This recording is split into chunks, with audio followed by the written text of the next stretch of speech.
Hello and Assalamu alaikum to lecture 5 of React.js beginner to expert level course।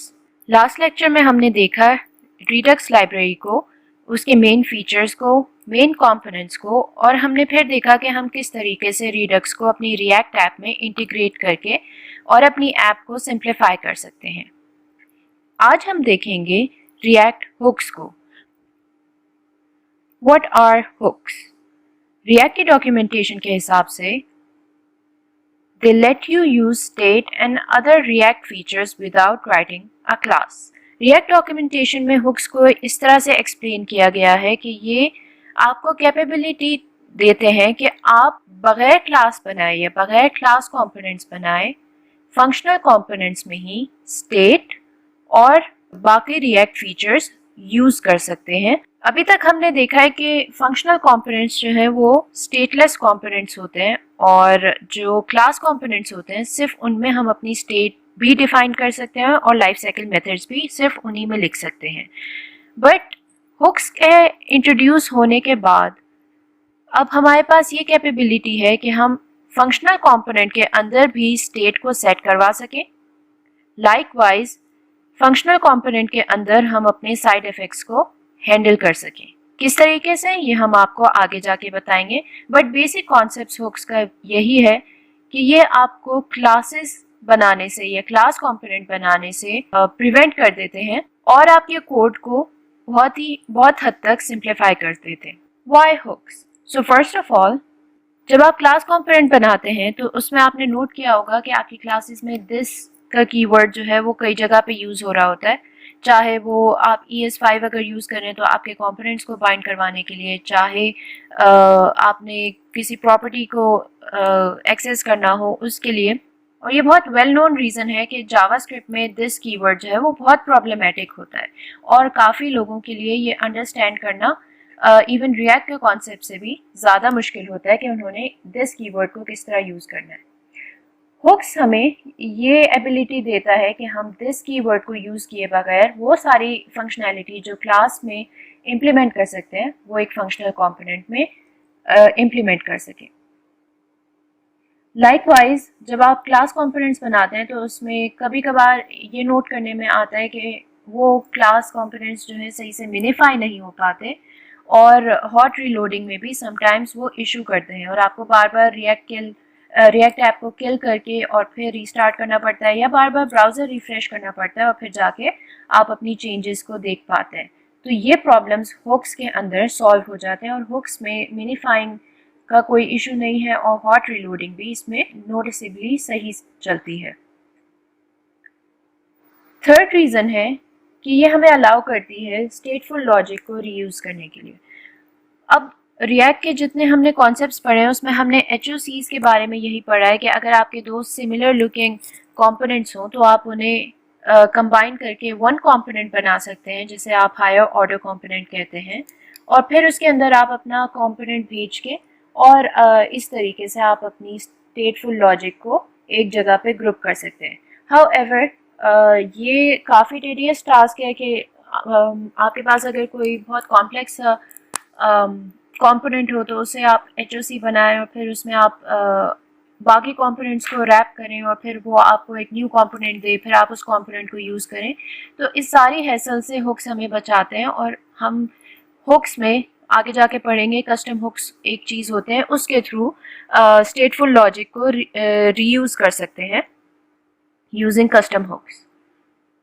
Fourth reason हमारे पास ये है कि ये कोड को फंक्शंस में स्प्लिट कर देता है इंस्टेड के लाइफ साइकिल मेथड्स में स्प्लिट करे। सो अगर हम क्लास कंपोनेंट्स में देखें तो हमारे पास लॉजिक जो है वो लाइफ साइकिल मेथड्स में ब्रेक डाउन हुई हुई होती है और इस तरीके से आपका कोड काफ़ी कॉम्प्लेक्स हो जाता है क्योंकि आपने डिफरेंट लाइफ साइकिल मेथड्स में डिफरेंट काम करवाए हुए होते हैं और कभी कभार आपने डिफरेंट लाइफ साइकिल मेथड्स में सिमिलर लुकिंग काम करवाए हुए होते हैं। तो ये सारी चीज़ें हम हुक्स के थ्रू सॉल्व कर सकते हैं क्योंकि हुक्स हमें ये एबिलिटी प्रोवाइड करते हैं कि हम एक साइड इफेक्ट बनाएं यूजिंग अ हुक जो कि कहलाता है यूज़ इफेक्ट, और उसमें हम अपनी सारी सिमिलर लॉजिक को ग्रुप कर लें तो हमें इस तरीके से फंक्शंस में हम ब्रेक कर सकेंगे अपनी लॉजिक को, इंस्टेड के लाइफ साइकिल मेथड्स में ब्रेक करें। ये सारी चीज़ें जो मैं कह रही हूँ ये आगे जाके जब हम एग्जाम्पल्स के थ्रू देखेंगे तो ज़्यादा क्लियर हो जाएंगे आपको। यहाँ पे कुछ इम्पॉर्टेंट नोट्स हैं हुक्स के बारे में जो कि हम डिस्कस करेंगे। फर्स्ट ऑफ ऑल, हुक्स जो है वो रिएक्ट के 16.8 वर्जन या इससे अबव वर्जन में अवेलेबल हैं। सो अगर आप इससे बिलो कोई वर्जन यूज़ कर रहे हैं तो उसमें आप हुक्स यूज़ नहीं कर सकते, आपको अपग्रेड करना पड़ेगा अपना वर्जन अगर आप हुक्स यूज़ करना चाहते हैं। सेकेंडली, हुक्स जो है वो एक ऑप्ट इन फीचर है, कोई कंपल्शन नहीं है कि आप हुक्स यूज़ करें, पर आप ऑप्ट इन कर सकते हैं हुक्स यूज़ करने की ऑप्शन अपनी एप्लीकेशन में। थर्डली, जो भी आपने प्रीवियस कॉन्सेप्ट्स पढ़े हैं related to state, props, life cycle methods, class components, वो सारे रिप्लेस नहीं करता हुक्स। हाँ, उनको इसने मेंड किया है और इम्प्रूव किया है, और ये it's totally up to you and up to your projects requirements के आप क्या यूज़ करना चाहते हैं। लास्टली, क्लास कंपोनेंट्स फीचर जो है वो रिएक्ट ने अपनी न्यू अपडेट के अंदर से रिमूव नहीं किया। सो आप अभी भी क्लास कंपोनेंट्स यूज़ कर सकते हैं अगर आपकी वो रिक्वायरमेंट है तो। सबसे पहला हुक है use state hook. Use state hook एक फीचर है जो रिएक्ट ने हमें प्रोवाइड किया हुआ है, और इस फीचर के थ्रू हम फंक्शनल कंपोनेंट्स में स्टेट यूज़ कर सकते हैं। पहले हमने ये पढ़ा था कि फंक्शनल कंपोनेंट्स में स्टेट यूज़ नहीं हो सकती है, वो स्टेटलेस कंपोनेंट्स होते हैं। लेकिन अगर आपने फंक्शनल कंपोनेंट्स में स्टेट यूज़ करनी हो तो फिर आप यूज स्टेट हुक के थ्रू ये काम करवा सकते हैं। अब हम यूज स्टेट हुक को विद एन एग्जाम्पल देखते हैं। यहाँ पे मेरे पास एक न्यू प्रोजेक्ट है जिसमें मैंने एक क्लास कंपोनेंट बनाया हुआ है और उसके कॉरेस्पॉन्डिंग एक हुक कंपोनेंट बनाया हुआ है। सबसे पहले मैं आपको दिखाती हूँ कि क्लास कंपोनेंट में क्या हो रहा है। कंपोनेंट्स के फोल्डर के अंदर मैंने अपना क्लास कंपोनेंट रखा हुआ है counter.js के नाम से। ये क्लास कंपोनेंट है जिसके कंस्ट्रक्टर में मैं एक स्टेट सेट करवा रही हूँ काउंट के नाम से, जिसे इनिशियल वैल्यू 0 की मिल रही है। रेंडर मेथड में मैं JSX प्रिंट करवा रही हूँ जिसमें एक p टैग में मेरे पास काउंट प्रिंट हो रहा है जो कि मेरी स्टेट से आ रहा है। इसके अलावा मेरे पास दो बटन्स हैं और दोनों बटन्स पे मैंने दो हैंडलर पास करवाए हुए, इंक्रीमेंट काउंट और डिक्रीमेंट काउंट के। इंक्रीमेंट काउंट में मैं स्टेट सेट करवा रही हूँ अपने काउंट की, प्रीवियस स्टेट उठा के उसमें +1 कर रही हूँ। इसी तरह डिक्रीमेंट काउंट में मैं प्रीवियस स्टेट से काउंट उठा के और उसमें -1 कर रही हूँ। तो ये मेरा सिंपल सा एक काउंटर का कंपोनेंट है। अब मैं इसको रन करती हूँ टर्मिनल में जाके। इससे पहले मैं आपको दिखा देती हूँ कि app.js में मैंने फिलहाल इसको हम कर देते हैं कमेंट, और ये हमारे पास खाली app.js में काउंटर का कंपोनेंट जो कि क्लास कंपोनेंट है ये रेंडर हो रहा है। यहाँ से मैं प्रोजेक्ट को रन करती हूँ और ये आप देख सकते हैं कि हमारा काउंटर कंपोनेंट रेंडर हो गया। इसे इंक्रीज भी कर सकते हैं और डिक्रीज भी कर सकते हैं एज यूजुअल। अब मैं आपको इस क्लास कंपोनेंट का काउंटर पार्ट दिखाऊंगी जो कि मैंने हुक्स यूज़ करते हुए या स्पेसिफिकली यूज स्टेट का हुक यूज़ करते हुए बनाया है, और मैं आपको बताऊंगी कि ये क्लास कंपोनेंट किस तरीके से मैच करता है इस हुक कंपोनेंट से और क्या डिफरेंसेस हैं और किस तरीके से हम हुक कंपोनेंट बनाते हैं। सो यहाँ पे मैंने एक और फोल्डर बना लिया है हुक्स का और उसके अंदर मैंने एक कंपोनेंट बनाया है काउंटर हुक का। काउंटर हुक हमारा फंक्शनल कंपोनेंट होगा, ये तो फर्स्ट एंड फॉरमोस्ट बात है जो कि हुक्स की होती है कि ये हमेशा फंक्शनल कंपोनेंट्स होते हैं। अब यहाँ से सबसे पहला काम मैंने ये करना है कि रिएक्ट पैकेज से यूज स्टेट को इंपोर्ट करवाना है। यूज स्टेट को इंपोर्ट करवाने के बाद यूज़ करने का तरीका कुछ यूँ है। यूज स्टेट लिखूँगी और राउंड ब्रैकेट्स के अंदर मैं अपनी इनिशियल वैल्यू दे दूँगी। यहाँ मैंने इनिशियल वैल्यू 0 देनी थी तो मैंने यूज स्टेट के अंदर 0 पास कर दिया। अब ये यूज स्टेट का हुक हमें दो चीज़ें रिटर्न करता है, एक तो हमारी स्टेट का नाम और एक सेटर फंक्शन। यहाँ पे मैं एक एरे डिक्लेयर करूँगी और उसके अंदर मैं ये दोनों चीज़ें गेट कर लूँगी, एक फर्स्ट पैरामीटर मेरा स्टेट होगा, इसका मैं जो भी नाम रखूँगी वही मेरी स्टेट का नाम हो जाएगा। और सेकंड सेटर फंक्शन होगा जो कि स्टेट को सेट करने के लिए हम यूज़ कर सकते हैं, और इसका भी जो भी मैं नाम रखूँगी ये हमारे ऊपर है। फंक्शनैलिटी इसकी वही होगी स्टेट सेट करने वाली। अब देख लेते हैं कि हमने रिटर्न मेथड में क्या करवाया है। फंक्शनल कंपोनेंट है तो इसके अंदर एक रिटर्न स्टेटमेंट होगी। रिटर्न के अंदर हम JSX रिटर्न करवा रहे हैं जो कि एग्जैक्टली वही JSX है जो कि हम counter.js के अंदर रिटर्न करवा रहे थे। द ओनली डिफरेंस इज कि यहाँ पे अगर आप नोट करें तो हम हैंडलर्स को दिस के कीवर्ड के साथ कॉल करते थे ऑन क्लिक के ऊपर या सेंड करवाते थे, जबकि हुक्स के अंदर मैंने बताया था कि दिस कीवर्ड हम यूज़ नहीं करते और इस वजह से यहाँ पे हम डायरेक्टली अपने हैंडलर का नाम लिख देते हैं। अब देख लेते हैं कि हैंडलर जहाँ हमने डिक्लेयर किए हुए हैं उसका क्या तरीका है हुक्स में। तो अगर आप देखें हम क्लास कंपोनेंट में इस तरीके से हैंडलर्स को डिक्लेयर करते थे कि हैंडलर का नाम इज़ इक्वल टू आर्ग्यूमेंट्स या एम्प्टी राउंड ब्रैकेट्स अगर कोई आर्ग्यूमेंट नहीं है, एरो, और आगे हमारी ब्लॉक होता था जिसके अंदर हमारी लॉजिक होती थी। तो ये बिल्कुल नॉर्मल तरीका था किसी भी फंक्शन बनाने का, कोई भी फंक्शन बनाने का ES6 में। हुक्स के अंदर हम यही तरीका इस्तेमाल करेंगे, लेकिन इस फंक्शन को हम सेव करवा देंगे एक कांस्टेंट के अंदर और फिर इस कांस्टेंट को हम डायरेक्टली ऑन क्लिक्स पे यूज़ करेंगे। तो ये सिर्फ डिफरेंस है क्लास कंपोनेंट और हुक्स के अंदर फंक्शंस डिफाइन करने का। इससे पहले जो हमने फंक्शनल कंपोनेंट्स पढ़े थे उसमें ना सिर्फ स्टेट सेट हो सकती थी बल्कि उसके अंदर मज़ीद फंक्शंस भी नहीं बन सकते थे। तो ये हुक्स हमें एबिलिटी प्रोवाइड करते हैं कि हम इनके अंदर ही फंक्शंस क्रिएट कर सकें। अब आपने हैंडलर में यहाँ पे देखा होगा कि हमने प्रीवियस स्टेट उठाई है सेट स्टेट के अंदर एक फंक्शन के थ्रू, और इसके आर्ग्यूमेंट में हमारे पास प्रीवियस स्टेट आती थी और फिर प्रीवियस स्टेट से हमने जिस भी स्टेट को अपडेट करवाना हो डॉट नोटेशन से हम उसको गेट करते थे और फिर उसमें जो भी हमने अपडेशन करनी होती थी, जैसा फॉर एग्जांपल यहाँ +1 करना है तो हम +1 करके और फिर वापस ये वैल्यू उस स्टेट की वैल्यू में डाल देते थे। तो ये तरीका था, हमने पहले भी इसे देखा है स्टेट सेट करने का जब आपको प्रीवियस स्टेट के थ्रू न्यू स्टेट सेट करवानी हो। यही काम हम हुक्स में इस तरीके से करते हैं कि जो हमारा सेटर फंक्शन है सेट काउंट का, उसके अंदर हमारे पास एक पैरामीटर आ रहा होता है जो कि हमें प्रीवियस स्टेट की वैल्यू प्रोवाइड करता है।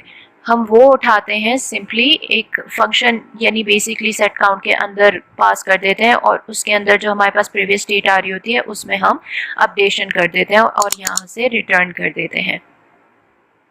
ये तो था तरीका प्रीवियस स्टेट के थ्रू काउंट को सेट करवाने का। लेट्स से अगर हमें प्रीवियस स्टेट के थ्रू काउंट को नहीं सेट करवाना और हमें कम्प्लीटली न्यू वैल्यू सेंड करनी हो तो हम सिंपली ये करेंगे कि सेट काउंट के आर्ग्यूमेंट्स के अंदर वो वैल्यू सेंड कर देंगे जो कि हम अपने काउंट की अपडेशन के लिए चाहते हैं कि उसमें चली जाए।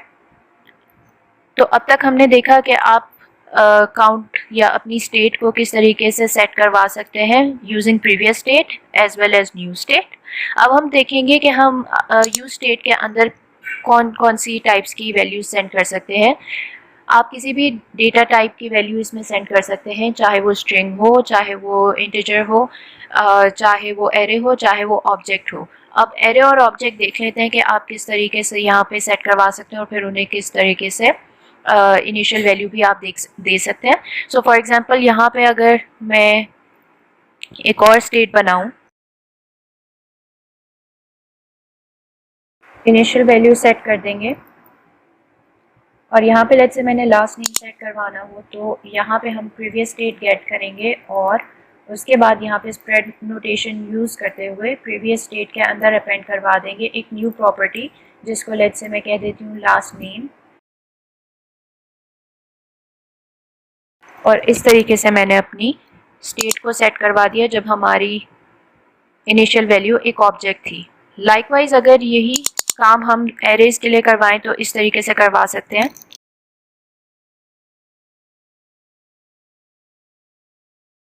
यहाँ पे इनिशियल वैल्यू में एम्प्टी एरे पास करवा सकती हूँ, पॉपुलेटेड एरे भी पास करवा सकती हूँ और एम्प्टी एरे भी पास करवा सकती हूँ। अब यहाँ पे एक हैंडलर बनाते हैं जिसके अंदर हम अपडेट करेंगे अपनी एजेस के स्टेट को।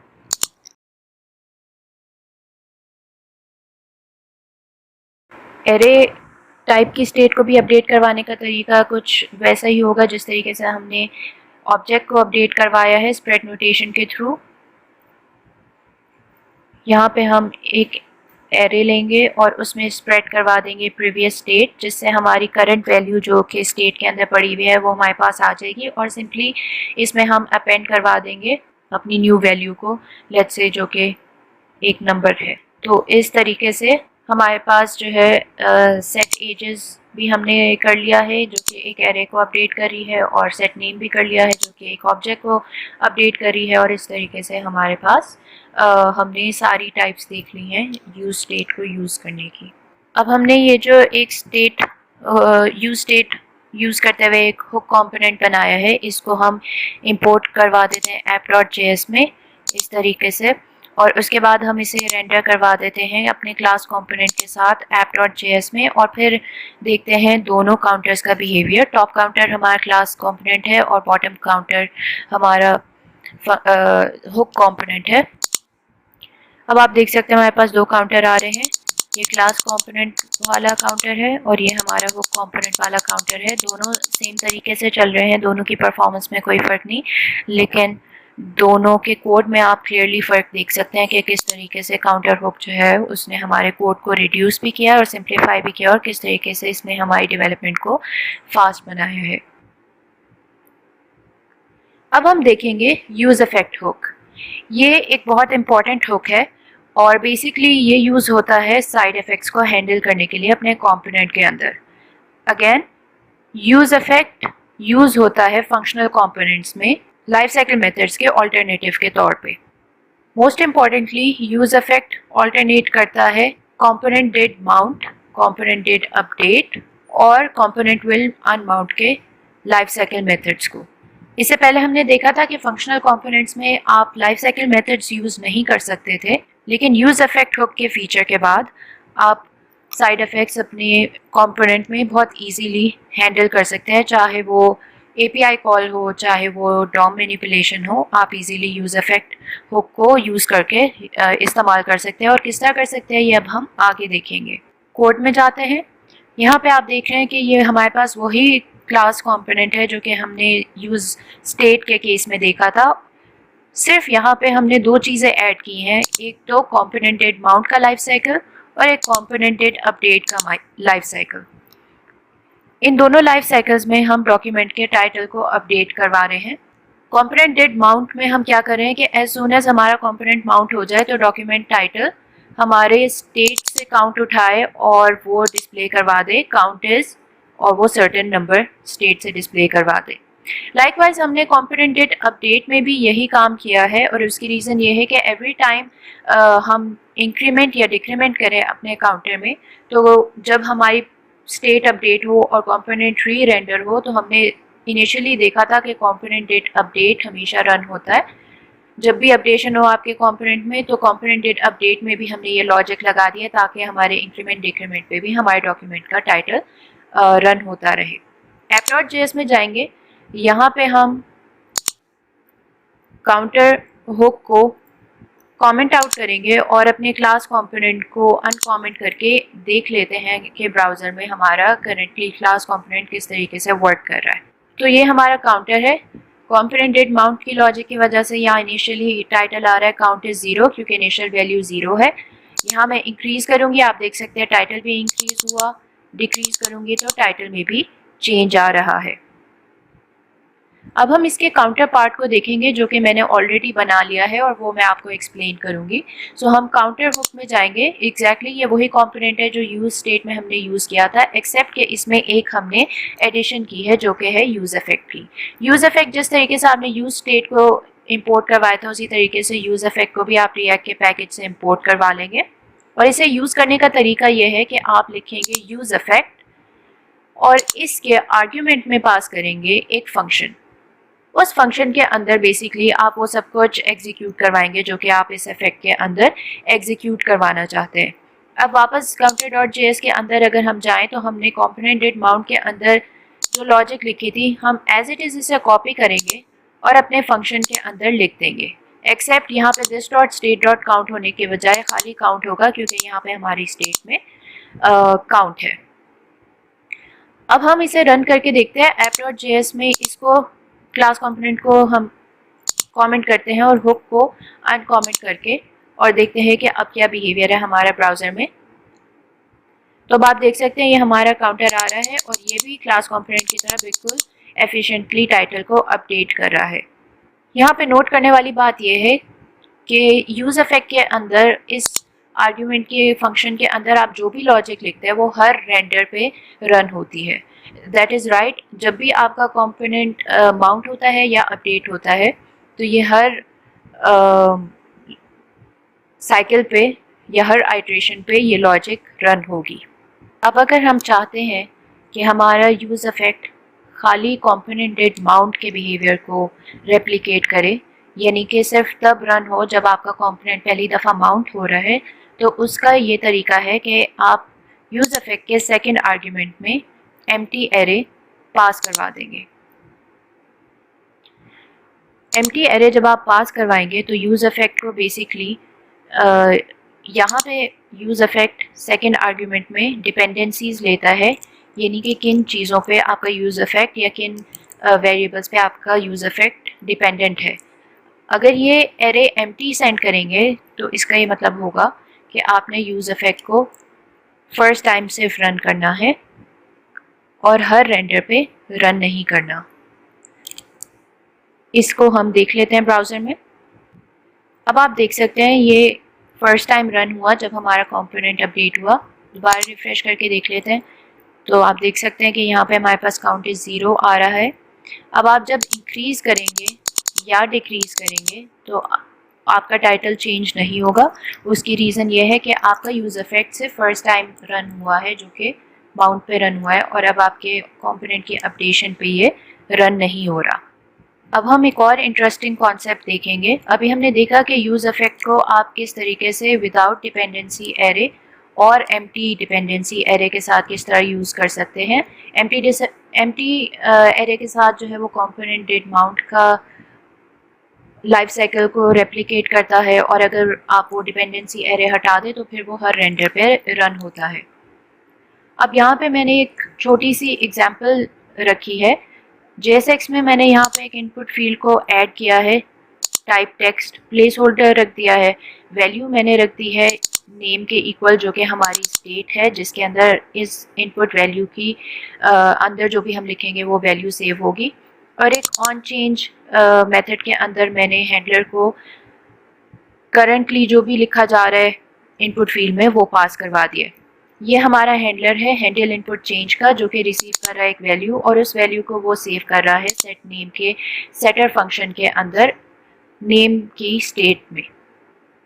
यहाँ पे मैंने यूज स्टेट ली है जिसमें इनिशियल वैल्यू मैं एम्प्टी भेज रही हूँ और स्टेट का नाम मैंने नेम रख दिया है और सेटर फंक्शन का नाम सेट नेम रख दिया है। अब हम ब्राउज़र में देखते हैं इसको। यूज़ इफेक्ट में अगर हम एक कंसोल स्टेटमेंट ऐड कर दें तो इससे हमें पता चलेगा कि हमारा यूज़ इफेक्ट कब कब रन हो रहा है।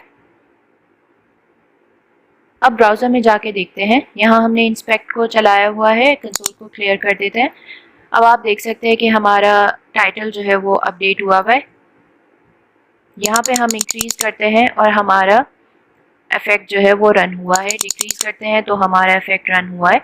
यहाँ पे मैं कोई नेम लिखती हूँ, फॉर एग्जांपल मैक्सवेल, तो अब आप देख सकते हैं कि 7 लेटर्स मैंने लिखे हैं तो मेरा यूज़ इफेक्ट 7 टाइम्स चला है। हालांकि इस यूज़ इफेक्ट ने टाइटल में कुछ भी चेंज नहीं किया। तो यहाँ पे हम देख सकते हैं कि ये बेसिकली यूज़ इफेक्ट हमारा 7-8 टाइम्स या जितनी दफ़ा भी हम कुछ टाइप करें इनपुट फील्ड में वो एक्स्ट्रा रन हो रहा है। तो इसको सॉल्व करने के लिए कॉन्सेप्ट आता है डिपेंडेंसी एरे का। Dependency array basically second argument होता है यूज़ इफेक्ट का जो कि हम पास करते हैं और इस एरे के अंदर हम वो सारी डिपेंडेंसीज लिस्ट डाउन कर देते हैं जिस पे आपका यूज़ इफेक्ट जो है वो डिपेंडेंट है। अब यहाँ पे टाइटल हमारा डिपेंडेंट है सिर्फ काउंट पे, तो हम डिपेंडेंसी एरे में काउंट लिख देंगे और ये लिखवाने का मतलब ये होगा कि every time count changes, count जब आपका अपडेट हो रहा है तो आपने इस यूज इफेक्ट को चलाना है। अदरवाइज अगर आपका यहाँ पे दूसरी स्टेट हमारे पास जो है वो नेम है, लेट्स से अगर हमारा नेम चेंज हो रहा है या अपडेट हो रहा है तो उस नेम का इस यूज इफेक्ट से कोई ताल्लुक नहीं है, तो इस यूज इफेक्ट को रन नहीं होना चाहिए। वापस जाते हैं ब्राउजर में और देखते हैं कि अब किस तरीके से हमारा यूज इफेक्ट चल रहा है। क्लियर कर देते हैं कंसोल को। इंक्रीज डिक्रीज किया तो हमने एज एक्सपेक्टेशन ये देखा कि यूज इफेक्ट रन हो रहा है। इसको अब दोबारा क्लियर करते हैं। अब यहाँ पे कुछ लिखते हैं, फॉर एग्जांपल कोई नेम मैं लिखती हूँ तो आप नोट कर सकते हैं कि हमारे पास कंसोल क्लियर है, दैट मीन्स हमारा यूज इफेक्ट रन नहीं हो रहा।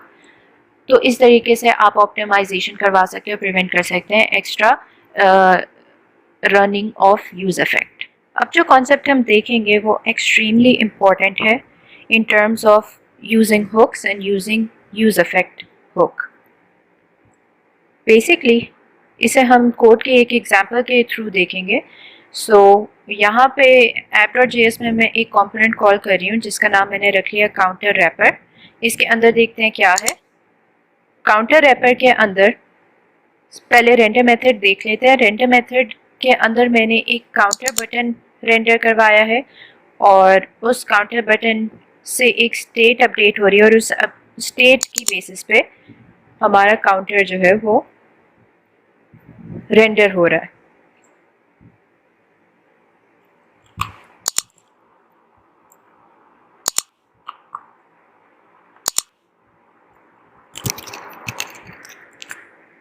काउंटर रैपर का रेंडर मेथड अगर देखें तो इसमें एक काउंटर बटन नाम का कंपोनेंट रेंडर करवाया हुआ है मैंने।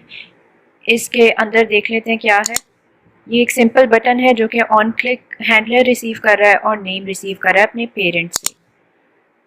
सेकंड, हमने काउंटर बिगिन के साथ ये कंडीशनल रेंडरिंग करवाई है काउंटर 2 की। काउंटर बिगिन क्या है, ये हमने स्टेट में एक वेरिएबल रखा हुआ है काउंटर बिगिन के नाम से जिसकी इनिशियली वैल्यू फॉल्स होगी और जब आप इस बटन पे क्लिक करेंगे तो वो ट्रू हो जाएगी और दोबारा क्लिक करेंगे तो वो फॉल्स हो जाएगी। यानी कि ये काउंटर को टॉगल करने के लिए एक बटन हमने बनाया है।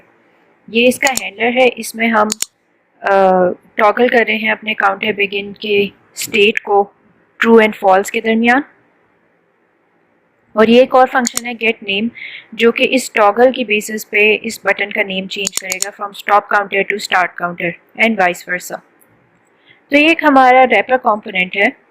इसके अंदर काउंटर 2 का जो कंपोनेंट है बेसिकली ये वो कंपोनेंट है जो कि हमारे काउंटर को इम्प्लीमेंट करेगा। इसे देख लेते हैं। ये भी एक क्लास कंपोनेंट है। इसके अंदर मैं सिंपल काउंट को रेंडर करवा रही हूँ और कुछ नहीं है। और इसमें देखने वाली चीज़ ये है कि कंपोनेंट डिड माउंट में मैंने इंटरवल सेट किया है 1 सेकेंड का और हर 1 सेकेंड बाद जो है मैंने अपने काउंटर में +5 करवाया है जो कि मैं डिस्प्ले काउंटर के मेथड के अंदर कर रही हूँ।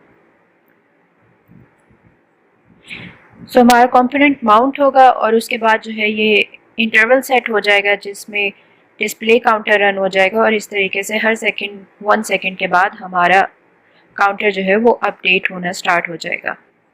इसको ब्राउज़र में चला के देखते हैं।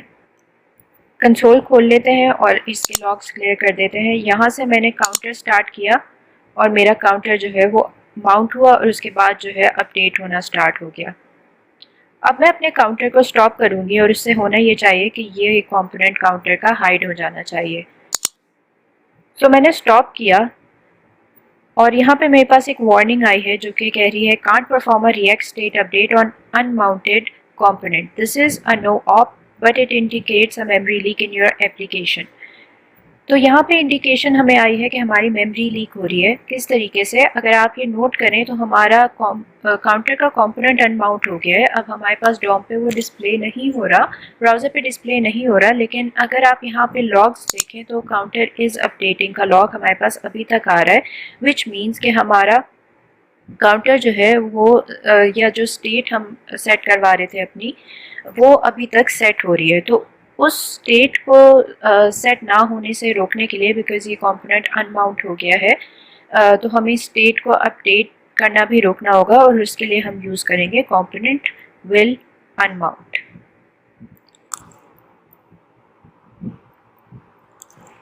सो यहाँ पे हम कंपोनेंट विल अनमाउंट ऐड कर देंगे और उसके अंदर क्लियर इंटरवल का फंक्शन कॉल करके, और ये जो रेफरेंस था जिसके अंदर हमारी इंटरवल आईडी सेव हो रही थी कंपोनेंट माउंट में, वो पास कर देंगे, जिससे हमारा इंटरवल क्लियर हो जाएगा। वापस जाके चेक करते हैं यही चीज़। कंसोल क्लियर, मैंने काउंटर स्टार्ट किया, काउंटर अपडेट होना स्टार्ट हुआ। अब मैं स्टॉप काउंटर करूँगी, मेरा काउंटर हाइड हो गया विच मीन्स अनमाउंट हो गया। और अब आप देख सकते हैं कि हमारे पास ना वो वार्निंग आ रही है और ना ही यहाँ पे हमारे पास लॉग्स आ रहे हैं जो कि इंडिकेट करते हैं कि हमारा स्टेट अपडेशन जो है वो कंपोनेंट के अनमाउंट होने के साथ स्टॉप हो गई है, क्योंकि हमने इंटरवल क्लियर कर दिया है। अब यही काम मैं आपको हुक्स के थ्रू करना सिखाऊंगी।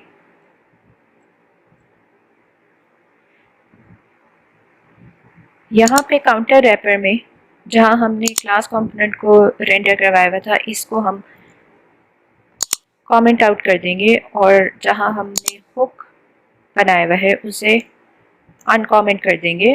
और अब देखते हैं काउंटर हुक में क्या है, काउंटर टू हुक में क्या है। काउंटर टू हुक हमारा एक और काउंटर का फंक्शनल कंपोनेंट है या हुक है, जिसके अंदर हम यूज़ इफेक्ट यूज़ कर रहे हैं। इसके रेंडर में या रिटर्न स्टेटमेंट में हम सिंपली अपने अकाउंट को डिस्प्ले कर रहे हैं। इसके अलावा यहाँ पे मैंने एक फंक्शन बनाया हुआ है डिस्प्ले काउंटर का, जो कि मेरे अकाउंट को +5 करता जा रहा है प्रीवियस स्टेट से उठा के। उसके अलावा मैंने यहाँ पे कंपोनेंट डिट माउंट का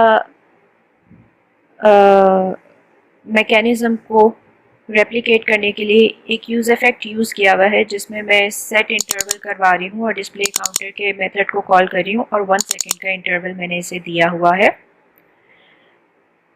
अब इसमें भी यही होगा कि सिंस ये हमारे हर रेंडर पे रन होता है और हमारा हर रेंडर पे काउंट हम इंक्रीज़ करवा रहे हैं +5, तो जब हम बटन से टॉगल ऑफ करेंगे काउंटर को तो भी हमारा यूज़ इफेक्ट रन होता रहेगा, जो कि परफॉर्मेंस इश्यूज़ क्रिएट करेगा। इसको सॉल्व करने के लिए हमें यहाँ पे भी क्लीन अप करना होगा, जैसे कि हमने कंपोनेंट विल अनमाउंट में किया था।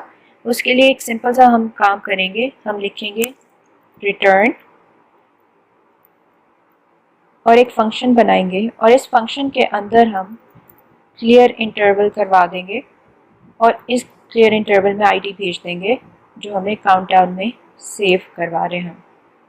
और इस तरीके से ये कंपोनेंट जो है हमारे इंटरवल को क्लीन अप कर देगा। वापस जाते हैं ब्राउज़र में,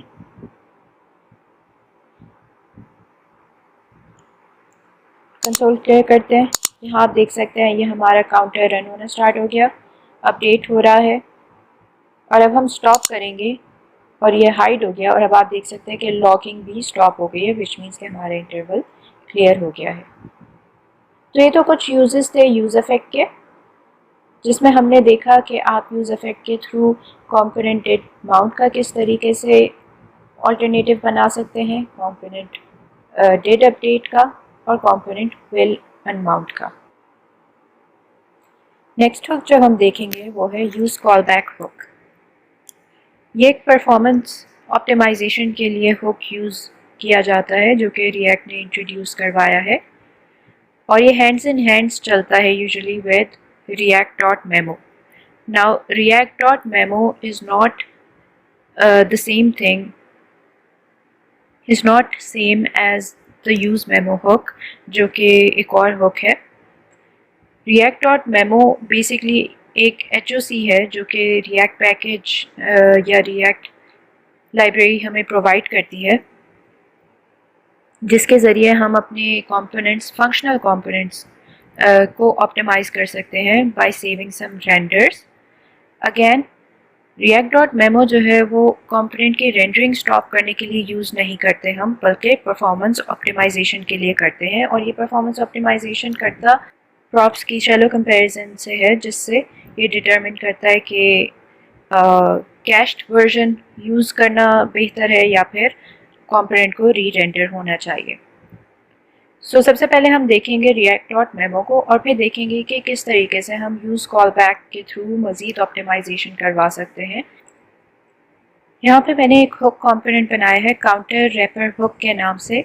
जिसके अंदर मैं दो स्टेट्स यूज़ कर रही हूँ, एक एज और एक सैलरी। दोनों मैंने यूज स्टेट के अंदर इनिशियल वैल्यूज़ भेज दी हैं, दोनों के सेटअप फंक्शन भी मेरे पास आ गए हैं। JSX में मैं एक काउंटर बटन ले रही हूँ जो कि मेरा एक और कंपोनेंट है जो सिंपल डम्प कंपोनेंट है, जो कि सिंपली मेरे हैंडलर को गेट करता है और नेम को गेट करता है और एक बटन रेंडर कर देता है। इसी तरह एक और मेरा डम्प कंपोनेंट है काउंटर डिस्प्ले, जो कि मैंने बनाया है। उसके अंदर मैं अपना काउंट भेजूंगी और नेम भेजूंगी और वो सिंपली मेरा काउंट एक पी टैग में रेंडर करके डिस्प्ले कर देगा। इसी को रीयूज़ कर रही हूँ मैं with different values, different handlers, different name और डिफरेंट स्टेट, और इन तीनों चीज़ों के साथ मैं इसे दोबारा से रेंडर करवा रही हूँ फॉर सैलरी। अब देख लेते हैं काउंटर बटन को। काउंटर बटन हमारा वही कंपोनेंट है जो कि हमने पिछली एग्जांपल में देखा। सिंपल ये बटन है जो कि ऑन क्लिक हैंडलर ले रहा है, नेम ले रहा है और बटन रेंडर कर देता है। काउंटर डिस्प्ले हमारा सिंपल काउंट गेट करता है प्रॉप से, और इसके अलावा एक कंसोल स्टेटमेंट यहाँ लगाई हुई है मैंने, जिससे पता चलता है कि ये कंपोनेंट रेंडर हो रहा है और ये सिंपली हमारे काउंट को रेंडर कर देता है। अब ब्राउज़र में चल के देखते हैं कि फ़िलहाल हमारा ये रैपर कंपोनेंट जो है, जिसको मैंने app.js में फ़िलहाल इंपोर्ट करवाया हुआ है, वो किस तरह से चल रहा है।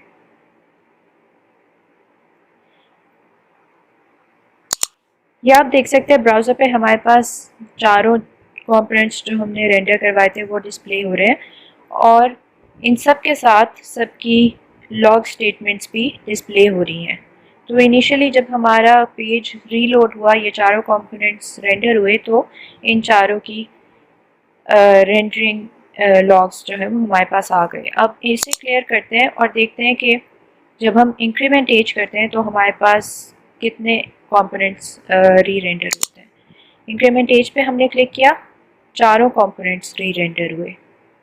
इंक्रीमेंट सैलरी पे किया, दोबारा चारों कंपोनेंट्स री रेंडर हुए।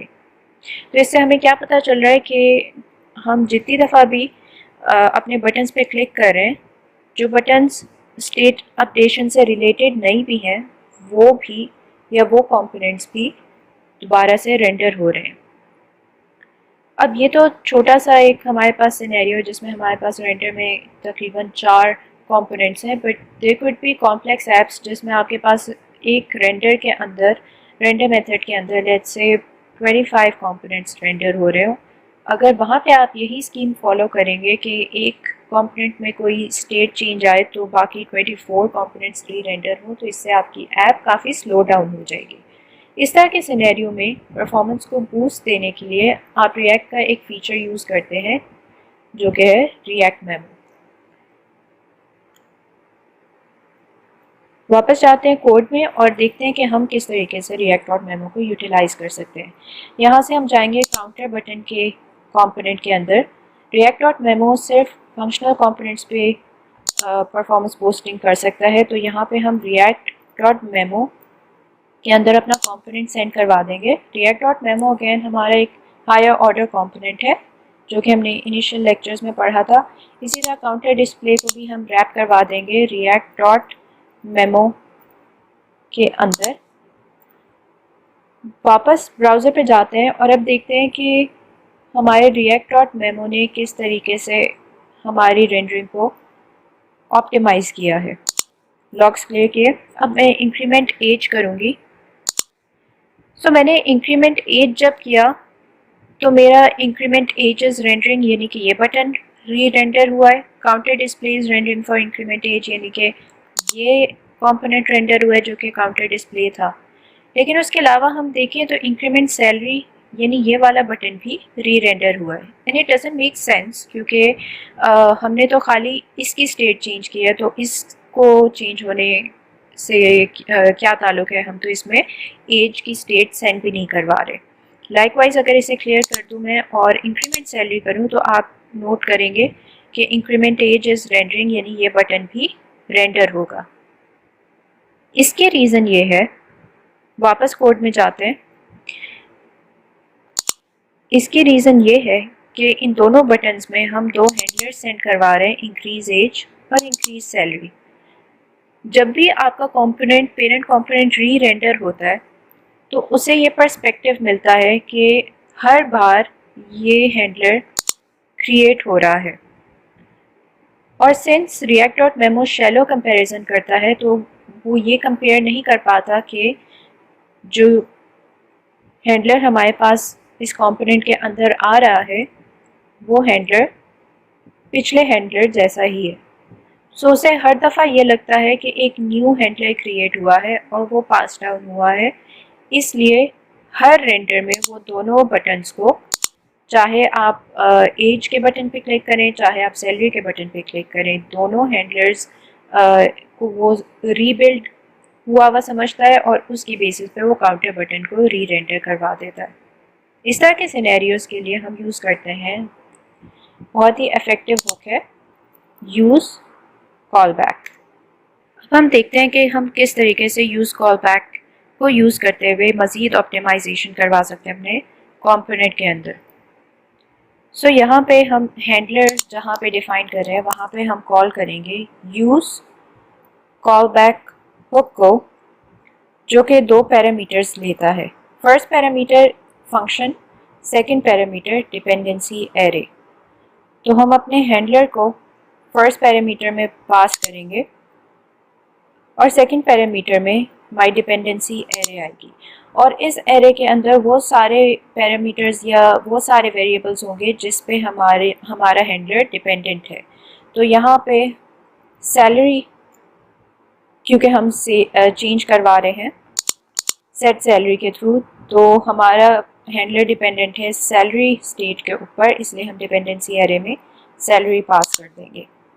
यही काम हम करेंगे इंक्रीज एज के लिए। अब वापस ब्राउज़र में चल के देखते हैं कि अब किस तरीके से रेंडरिंग हो रही है।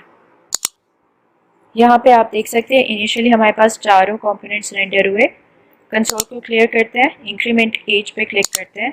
अब आप देख सकते हैं कि हमारे खाली 2 कंपोनेंट्स अपडेट हो रहे हैं, एक हमारा इंक्रीमेंट एज और एक हमारा इंक्रीमेंट काउंट। इसी तरह इंक्रीमेंट सैलरी पे क्लिक करते हैं, अगेन हमारे पास खाली इंक्रीमेंट सैलरी और इंक्रीमेंट सैलरी का काउंट से आने वाला काउंट रेंडर हो रहा है। तो अब हमने जो एक एक्स्ट्रा रेंडर हो रहा था सेकंड बटन, उसे भी यूज़ कॉल बैक को यूज़ करते हुए प्रिवेंट कर दिया है। सो एक ओवरव्यू ले लेते हैं। यूज़ कॉल बैक क्या है? यूज़ कॉल बैक बेसिकली एक हुक है जो कि मेमोइज्ड वर्जन रिटर्न करता है हमारे हैंडलर्स का या कॉल बैक्स का, based on whatever dependencies we have passed. So recap कर लेते हैं कि यूज़ कॉल बैक हुक क्या है। यूज़ कॉल बैक हुक एक ऑप्टिमाइजेशन के लिए हुक है जो रिएक्ट प्रोवाइड करता है और ये बेसिकली मेमोइज्ड वर्जन रिटर्न करता है कॉल बैक्स का और सिर्फ तब अपडेट करता है कॉल बैक्स को जब डिपेंडेंसी एरे में जो भी वेरिएबल पास किया हुआ हो वो अपडेट हो। अदरवाइज ये मेमोइज्ड वर्जन ही फंक्शन का सेंड करता है, जिसकी वजह से परफॉर्मेंस ऑप्टिमाइज होती है और रेंडर्स बचते हैं। नेक्स्ट हुक है यूज़ मेमो हुक। ये भी ऑप्टिमाइजेशन के लिए यूज़ होता है और बेसिकली इसका पर्पज़ ये है कि ये फंक्शंस की वैल्यूज़ को मेमोइज करता है या कैश करता है अनलेस एंड अनटिल इसकी डिपेंडेंसी एरे में जो वेरिएबल्स हैं वो अपडेट ना हो। जब वो अपडेट होंगे तो फिर ये फंक्शन से रिटर्न होने वाली वैल्यू को भी अपडेट कर देगा, अदरवाइज उस वैल्यू को ये कैश रखेगा अपने पास और जहाँ जहाँ वो वैल्यू यूज़ हो रही होगी वो कैश वैल्यू ही सेंड करेगा। इसको कोड में चल के देखते हैं। सो ये वही हमारे पास रैपर है जो हुक हमने लास्ट सेक्शन में देखा, काउंटर रैपर हुक। अब इसमें हम एक चीज़ एक्स्ट्रा करवाना चाहते हैं जो कि है कि बेस्ड ऑन एज हम जज करवाना चाहते हैं कि पर्सन टाइप क्या है, क्या वो बेबी है या एडल्ट है या टीनेजर है। तो यहाँ पे हम एक फंक्शन बना देंगे गेट पर्सन टाइप का। ये एक फंक्शन है जो कि based on age different types return कर रहा है। यहाँ पे हम एक पी टैग ओपन करके और इस फंक्शन को कॉल कर लेंगे।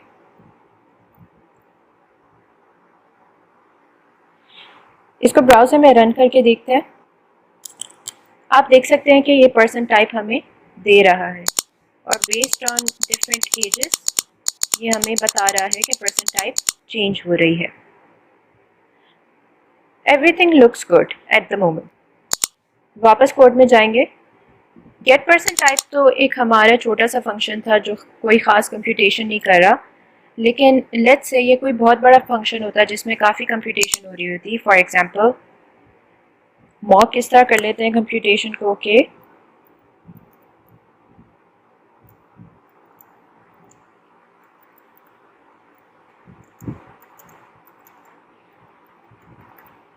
और यहाँ पे हम 9 ज़ीरोज़ ऐड कर देते हैं और i प्लस प्लस।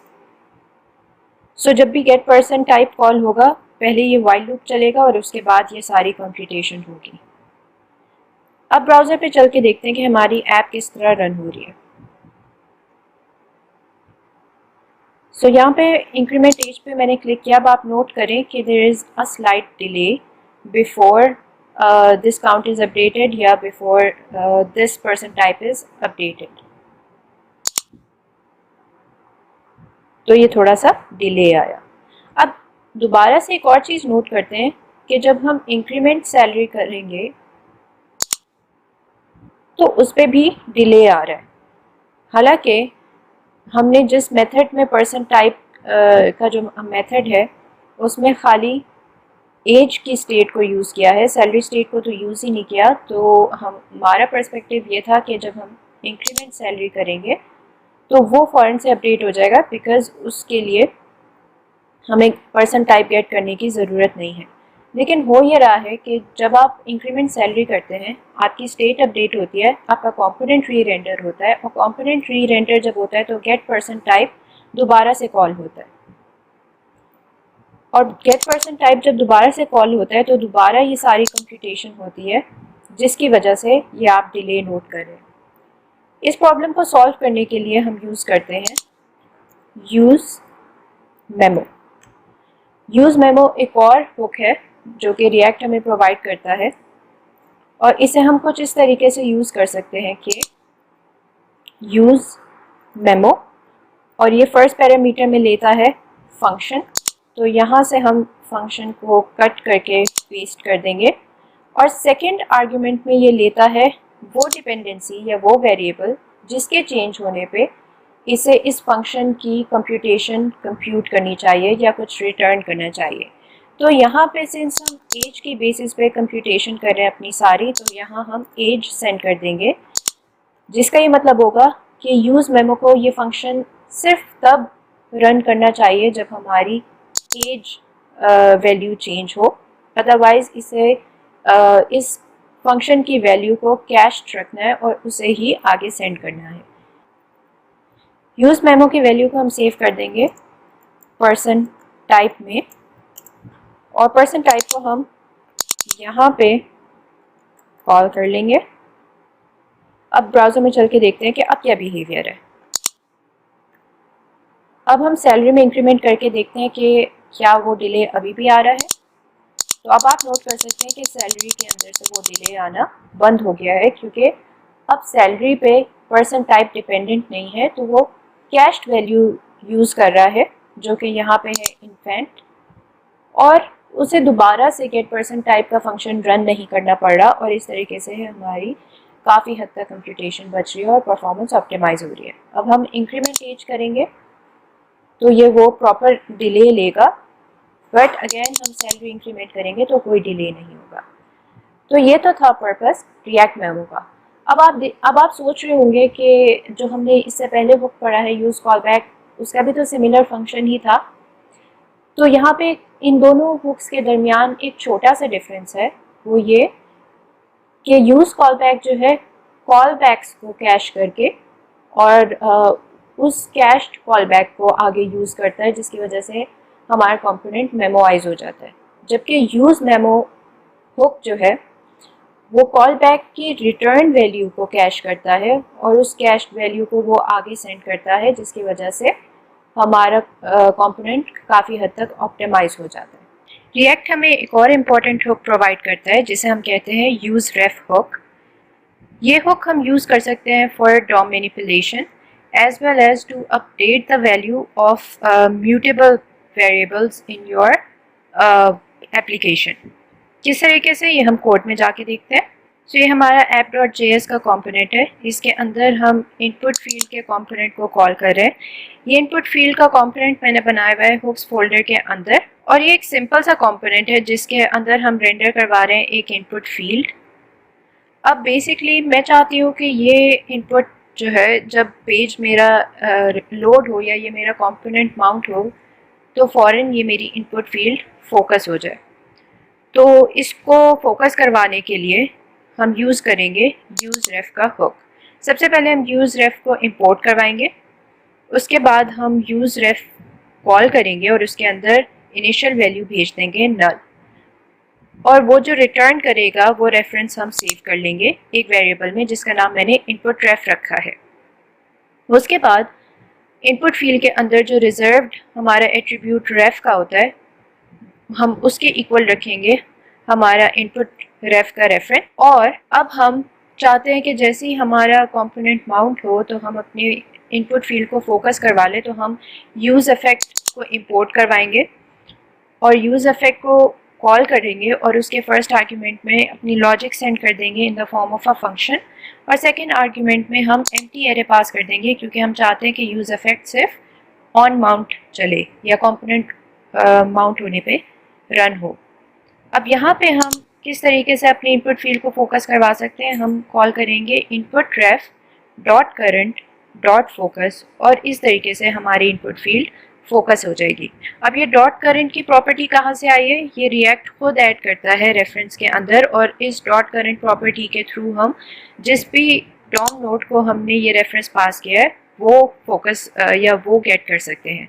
तो यहाँ इनपुट रेफ डॉट करंट से हमारे पास ये इनपुट फील्ड आ गई और डॉट फोकस से ये फील्ड फोकस हो जाएगी। ब्राउज़र में इसका बिहेवियर देख लेते हैं।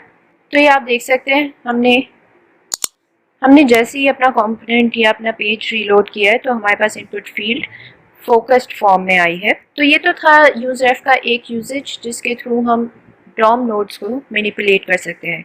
इसका सेकंड यूजेज है कि अगर आपकी ऐप में कोई इस तरह की म्यूटेबल वैल्यूज़ हों जिनको आप एक्सेस करना चाहते हो थ्रू आउट योर एप्लीकेशन, और आप चाहते हो कि जब उनकी वैल्यूज़ चेंज हों तो आपका कंपोनेंट भी री रेंडर ना हो और वो आपको हर रेंडर के अंदर मौजूद मिले अपनी एप्लीकेशन में, तो उन वैल्यूज़ को एक्सेस करने के लिए आप यूज़ कर सकते हैं यूज़रेफ। वापस कोड में जाते हैं। यहाँ पे मैंने एक हुक बनाया हुआ है काउंटर टू हुक के नाम से, जो कि एक काउंटर चला रहा है और उस काउंटर की वैल्यू ये डिस्प्ले कर रहा है एक पी टैग में। साथ ही हमारे पास एक बटन है जिस पे क्लिक करने से हम चाह रहे हैं कि वो इंटरवल क्लियर हो जाए और हमारा काउंटर स्टॉप हो जाए। सबसे पहले देख लेते हैं कि किस तरीके से हमारा काउंटर चल रहा है। तो यूज़ इफेक्ट यानी कि जिसे आप कह सकते हैं कंपोनेंट डेड माउंट में हमने ये काम करवाया हुआ है कि हम इंटरवल सेट करवा रहे हैं 1 सेकेंड का, और इस पे कॉल कर रहे हैं डिस्प्ले काउंटर। डिस्प्ले काउंटर के अंदर क्या हो रहा है कि हम अपने काउंट को +5 कर रहे हैं, और उसके बाद यहीं पे इस यूज़ इफेक्ट में हम रिटर्न करवा रहे हैं क्लियर इंटरवल, और उसमें पास कर रहे हैं अपने इंटरवल की आईडी, जिससे हम ये इंश्योर करवा सकते हैं कि जब हमारा कंपोनेंट अनमाउंट हो तो ये इंटरवल भी स्टॉप हो जाए। अब यहाँ पे हम ऑन क्लिक पे चाहते हैं कि जब हम इस बटन पे क्लिक करें तो भी हमारा इंटरवल स्टॉप हो जाए और काउंटर इंक्रीमेंट होना बंद हो जाए। उसके लिए हम क्या करेंगे कि यहाँ पे एक एनोनिमस फंक्शन बनाएंगे जिसमें हम कॉल कर लेंगे क्लियर इंटरवल। अब क्लियर इंटरवल डिमांड करता है कि हम इसमें सेंड करें अपने इंटरवल की आईडी जिस इंटरवल को हमने स्टॉप करवाना है या क्लियर करवाना है। तो अगर आप नोट करें तो ये आईडी हमारी यूज़ इफेक्ट के अंदर डिक्लेयर हुई हुई है। अब अगर मैं यहाँ पे काउंटडाउन को कॉल करूँगी तो देखते हैं ब्राउज़र क्या कहता है। आप देख सकते हैं यहाँ पे हमारे पास एरर आ रहा है countdown is not defined, which is obvious क्योंकि हमारे कंपोनेंट को नहीं पता कि काउंटडाउन क्या है, सिंस ये काउंटडाउन यूज़ इफेक्ट के अंदर डिक्लेयर हुआ है। तो हमें काउंटडाउन को यूज़रेफ को यूज़ करते हुए एक ऐसा वेरिएबल बनाना होगा कि इसे हम through out R component use कर सकें। सो सबसे पहले हम क्या करेंगे कि हम यूज़रेफ को इंपोर्ट करवाएंगे। उसके बाद यहाँ पे एक कांस्टेंट बनाएंगे जिसे हम कह देंगे काउंटडाउन रेफ, और इसकी वैल्यू होगी जो कि यूज़रेफ रिटर्न कर रहा होगा। यहाँ पे हम काउंटडाउन डॉट करंट की वैल्यू सेट करवाएंगे जो कि सेट इंटरवल से हमें आईडी रिटर्न हो रही होगी, वो कॉन्स्ट हटा देंगे। और यहाँ पे अब जब हमें ये आईडी की ज़रूरत है तो हम इसी तरीके से काउंटडाउन डॉट करंट लिख के और इसे एक्सेस कर लेंगे। और यहाँ पे जहाँ हम इंटरवल क्लियर कर रहे हैं वहाँ पे भी काउंटडाउन डॉट रेफ डॉट करंट सेंड कर देंगे। अब वापस हम app.js में जाते हैं और इनपुट फील्ड को करते हैं कमेंट, और यहाँ पे हम कॉल करवा लेते हैं काउंटर टू हुक को। सो अब आप देख सकते हैं कि हमारा काउंटर इंक्रीमेंट हो रहा है एक सेकंड बाद। क्लियर काउंटर पे मैं क्लिक करूँगी और अब मेरा काउंटर स्टॉप हो गया, विच मीन्स मेरा इंटरवल स्टॉप हो गया। तो ये तो कुछ यूजेस थे यूज़रेफ के। अब हम देखेंगे कस्टम हुक्स को। कस्टम हुक्स एक और फीचर है जो कि रिएक्ट हमें प्रोवाइड करता है, जिसको यूज़ करते हुए हम खुद से एक हुक क्रिएट कर सकते हैं। कुछ हुक्स जो हैं वो रिएक्ट में प्री बिल्ट हैं या इन बिल्ट हैं, जबकि साथ साथ रिएक्ट हमें ये एबिलिटी भी दे रहा है कि हम कस्टम हुक्स भी क्रिएट कर सकें।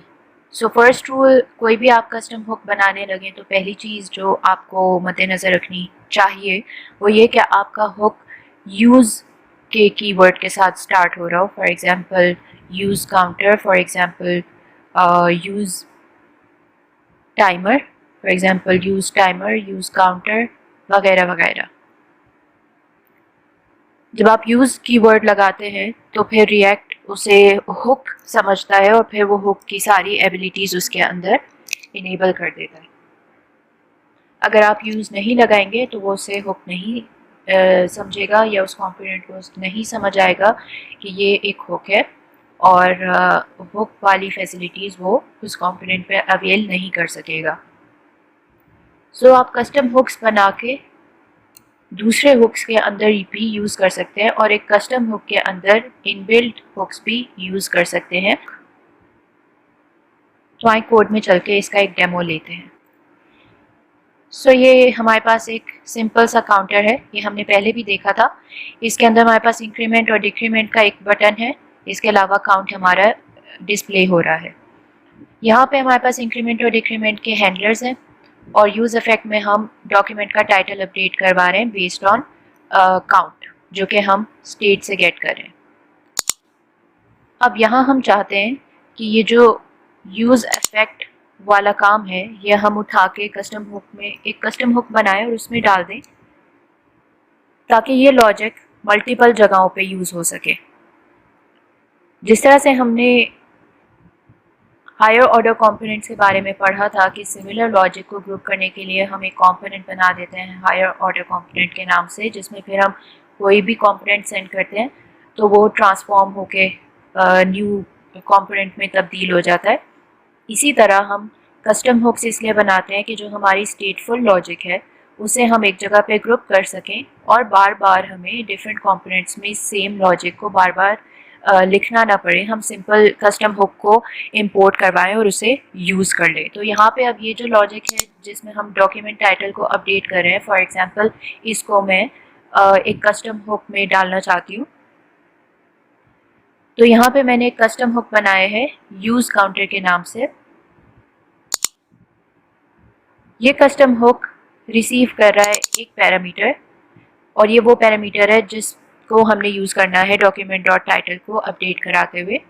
और यहाँ पे मैं यूज़ इफेक्ट का एक फंक्शन कॉल, यहाँ पे मैं यूज़ इफेक्ट का हुक कॉल करूँगी, जिसके फर्स्ट पैरामीटर में मैं सेंड कर दूँगी अपनी लॉजिक डॉक्यूमेंट डॉट टाइटल को अपडेट करवाने वाली, और सेकेंड आर्ग्यूमेंट में डिपेंडेंसी एरे में मैं अपना आर्ग्यूमेंट जो मैंने सेंड करवाया था यूज़ काउंटर के अंदर वो डाल दूँगी।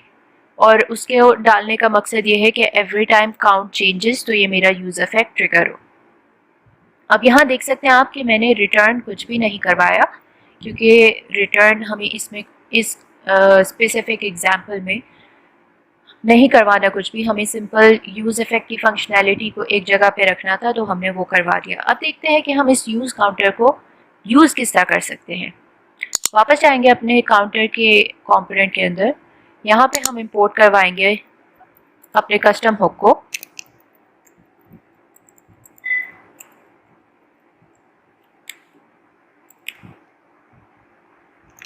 इंपोर्ट करवाने के बाद जहाँ हमने यूज़ इफेक्ट की लॉजिक लिखी थी इसे हम डिलीट कर देंगे और यहाँ पे सिंपल हम यूज़ काउंटर को कॉल कर लेंगे और इसके अंदर सेंड कर देंगे वो पैरामीटर जो कि टाइटल में डिस्प्ले होगा। तो अब ब्राउज़र में जाके देखते हैं कि क्या हमारा टाइटल अपडेट हो रहा है या नहीं। आप देख सकते हैं कि काउंट 0 हमारे पास आ रहा है। दैट मीन्स कि हमारा कंपोनेंट जब माउंट हुआ है तो कस्टम हुक चला है और उसने टाइटल को अपडेट किया है। अब इंक्रीज करके देख लेते हैं। जब हम इंक्रीज कर रहे हैं तो काउंट चेंज हो रहा है, डिक्रीज कर रहे हैं तो काउंट चेंज हो रहा है, जिसका मतलब है कि हमारा हुक, कस्टम हुक जो हमने बनाया है, परफेक्टली काम कर रहा है। अब एक और सिनेरियो देख लेते हैं जिसमें हम चाहते हैं कि हमारा कस्टम हुक ना सिर्फ यूज़ इफेक्ट चलाए बल्कि कुछ मेथड्स भी रिटर्न कर रहा हो। वापस जाते हैं अपने यूज़ काउंटर में। यूज़ काउंटर में जाके हम चाहते हैं कि इंक्रीज़ और डिक्रीज़ जो हम काउंट को कर रहे हैं उनके हैंडलर काउंटर हुक में रखने के बजाय वो भी हम यूज़ काउंटर के अंदर डाल दें, ताकि यूज़ काउंटर का हुक कोई भी कंपोनेंट यूज़ करे तो उसे अपने हैंडलर्स ना लिखने पड़े इंक्रीमेंट और डिक्रीमेंट के, और वो यही हैंडलर्स यूज़ कर सके। तो वापस काउंटर हुक में जाएंगे और यहाँ से हैंडलर्स को कट करेंगे और यूज़ काउंटर के अंदर पेस्ट कर देंगे। अब यहाँ से हम रिटर्न करवा देंगे हमने जो भी पैरामीटर्स या जो भी मेथड्स को रिटर्न करवाना है एक एरे की फॉर्म में। सो यहाँ हम रिटर्न करवाएंगे इंक्रीमेंट काउंट, डिक्रीमेंट काउंट, और सिंस यहाँ पे ये दोनों हैंडलर्स जो हैं स्टेट यूज़ कर रहे हैं तो यहाँ से हम स्टेट उठाएंगे और इस स्टेट को हम मूव कर देंगे कस्टम हुक के अंदर।